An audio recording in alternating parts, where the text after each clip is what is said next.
안녕하십니까. 황태순TV의 황태순입니다. 2020년 11월 26일 목요일 오전입니다. 대한민국 검찰의 고등검사장, 고검장 6명 전원이 감히 추미애 법무장관에게 항명하고 있습니다. 사실상 항명하고 있습니다. 제가 감이란 표현을 쓴 것은 연초죠. 추미애 법무장관이 윤석열 검찰총장을 향해서 감히 내 명을 거역했다라고 한 바 있습니다. 이번에 대한민국 검찰의 고검장 6명 전원이 추미애 장관은 판단을 제고하라 하면서 사실상 노골적 항명을 하고 있습니다. 대한민국 검찰은 그렇습니다.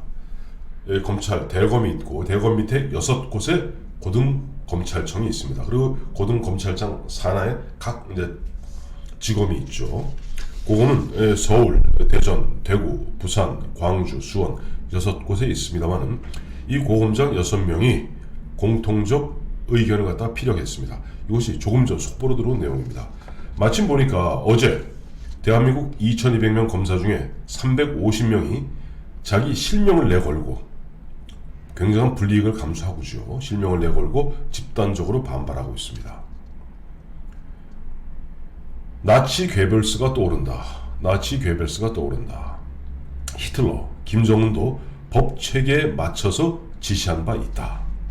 즉 검사 350명이 하루 만에 350명이 실명을 걸고 집단 반발하는 검난의 조짐이 있는 가운데 또 오늘 마침 7년 만에 지난 2013년 최동욱 검찰총장의 혼외자 문제를 두고 당시 황교안 법무장관이 감찰을 지시하자 그 당시 평검사회의 열려서 상당히 집단적 반발이 있었습니다.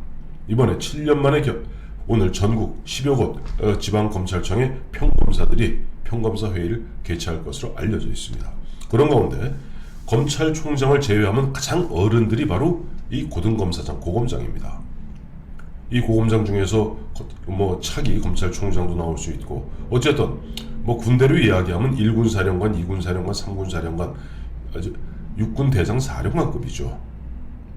자, 이런 고등검사장이 어떤 의견을 냈는지 한번 차분히 제가 소개해 드릴 테니까 우리 애청자 여러분께서는 한번 들어보시고 판단해 보시기 바랍니다. 제목은 최근 검찰 상황에 대한 일선 고검장들의 의견. 코로나19 사태로 국민 모두가 힘들고 어려운 일상을 겪고 있는 상황에서 법무검찰의 갈등 표출이 계속되는 점에 관하여 일선 고검장들은 깊은 책임감을 느끼며 송구스럽게 생각합니다. 고검장들은 검찰의 과거 업무에 대한 공과 과를 명확히 인식하고 있으며 시대의 변화에 걸맞게 검찰도 변화해야 한다는 점에 이견이 없습니다. 아울러 개정 법령의 시행을 앞두고 일선 업무에 빈틈이나 차질이 빚어지지 않도록 준비에 최선을 다하고 있습니다. 다만 누적된 검찰 관련 상황에 대해 아무 의견을 드리지 않는 것이 오히려 공직자로서의 자세가 아니라는 판단하에 고검장들의 공통된 의견을 개진하고자 합니다. 역시 고검장쯤 되니까 상당히 점잖은 표현으로 연배로 봐도 거의 50대 중후반 이렇게 되고 그러다 보니까 아무래도 좀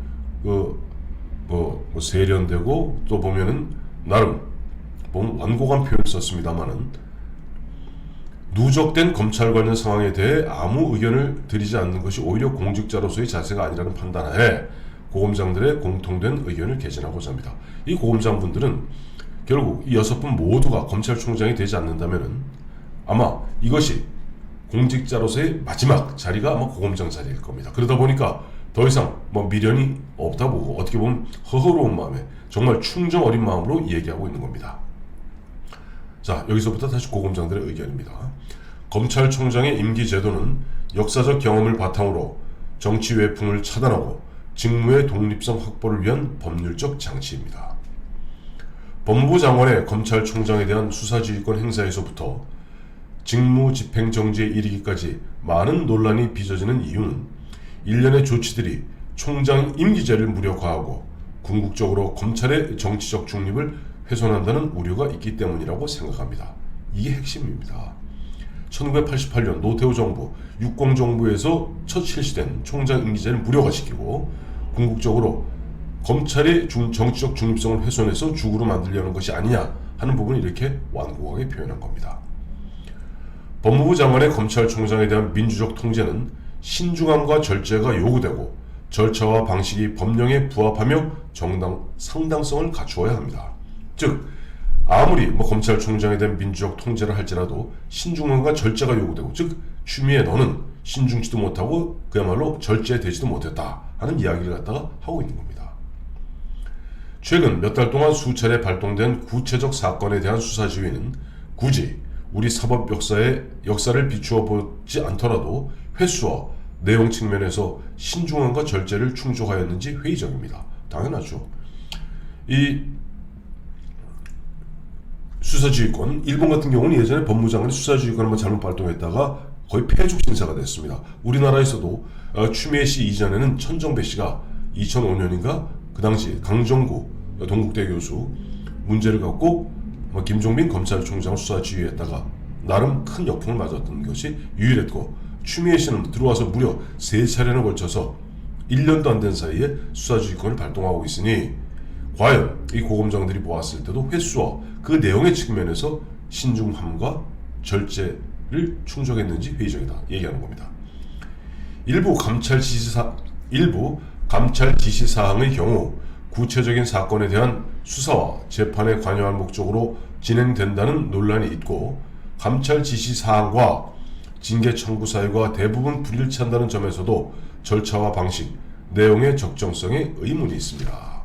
그러니까 보면 윤석열 검찰총장에 대해서 특활비 문제로 감찰하겠다, 나오고 그다음에 결국은 그걸 징계하겠다 하고 있는데, 한마디로 절차와 방식, 내용의 적정성 다 엉터리다 이런 얘기입니다.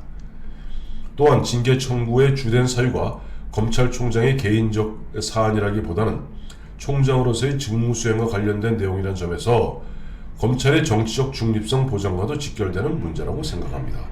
주로 지금 이 정부, 추미애 씨와 이 정부, 민주당 정부가 발끈하고 나선 게 검찰은 이제 수사검사가 있고 또 공판검사가 따로 있습니다. 물론 수사검사가 공판도 직접 담당하는 중요한 사건의 경우도 있습니다만은, 수사검사 수사해놓고 기소만 하면은 그 다음부터 이 옛날 송무검사라고 그랬죠. 공판검사는 따로 있습니다. 그러니까 공판검사 입장에서는 법원, 또 사건의 내용, 또 사법부의 이런 등등의 성향, 이래야지 상대방이 예를 들어서 재판부 기피 신청했을 때 거기에 대해 방어할 수가 있겠죠. 거기에 대해서 정상적 업무로서 그와 같은 보고서 낸 것을 갖고, 이건 총장으로서 이 윤석열 씨의 개인적인 사안이 아니라 개인적 비위나 비리가 아니라 검찰 내부의 시스템 문제를 갖고 그것이 마치 불법인 듯이 몰아치는 것은 잘못된 것이다 라고 이 고등검사장은 얘기하고 있는 겁니다. 따라서 형사사법의 영역인 특정 사건의 수사 등 과정에서 총장의 지휘 감독과 판단 등을 문제 삼아 직책을 박탈하려는 것은 아닌지 깊은 우려를 표하는 바입니다. 공정성과 정치적 중립성 강화라는 검찰개혁의 진정성이 왜곡되거나 폄하되지 않도록 현재 상황과 조치에 대한 냉철하고 객관적 평가와 판단 제고를 법무부 장관에게 간곡하게 건의드립니다. 그러니까 너는 추미애, 너는 검찰개혁이라는 그럴듯한 간판을 내걸고 있지만은 사실상 보면은 추미애 네가 하는 것은 공정치도 못하고 검찰의 정치적 중립성을 강화하기보다는 오히려 검찰을 권력의 죽으로 만들려는 것이 아니냐라고 되짚으면서, 야 지금이라도 정신 차리고 네가 내렸던 판단 뒤바꿔라 라고 얘기하는 겁니다. 일선 고검장들은 앞으로도 검찰 구성원 모두와 함께 국민을 위한 공복으로서 맡은 소임을 다하도록 하겠습니다. 2020년 11월 26일 오늘 오전에 나온 겁니다. 서울 고등검찰청 검사장 조상철, 대전 고등검찰청 검사장 강남일, 대구 고등검찰청 검사장 장영수, 부산 고등검찰청 검사장 박성진, 광주 고등검찰청 검사장 구본선, 수원 고등검찰청 검사장 오인서. 자, 이것이 오늘 2020년 11월 26일 추미애 24일 저녁 6시 5분에 서울 고등검찰청 기자실에 나와서 윤석열 검찰총장을 징계 청구하고 직무 배제하겠다에 대한 검찰, 평검사, 중간 허리, 또 전직 검찰총장들, 이제는 검찰에서 가장 어른이라 할 수 있는 고검장들의 6명 전원의 집단적 사실상의 항명인 것입니다. 감사합니다.